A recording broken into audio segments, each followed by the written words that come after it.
Welcome to VBG news. ఈ రోజు filmy updates అంటే ఇప్పుడు చూద్దాం.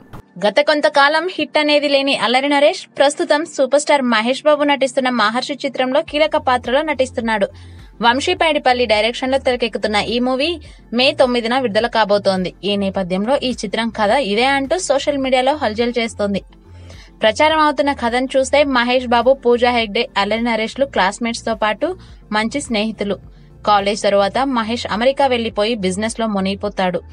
నరేష్ పై చదువులకు వెళ్లలేక ఊర్లోనే ఉండిపోతాడు. ఉన్నట్టుండి నరేష్ మరణిస్తాడు. స్నేహితుడి మరణం గురించి తెలుసుకున్న మహేష్ పల్లెటూరికి వస్తాడు. నరేష్ ఎందుకు చనిపోయాడో, దేనికోసం పోరాటం చేస్తూ మరణించాడో తెలుసుకున్న మహేష్ అక్కడే ఉండి స్నేహితుడి చివరి కోరికను తీరుస్తాడట. కథ ప్రకారం Allari Naresh first half ending లో చనిపోతాడని సమాచారం.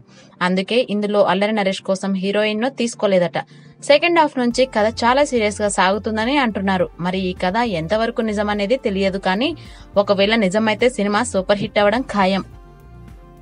For more filmy updates, keep watching VBG News.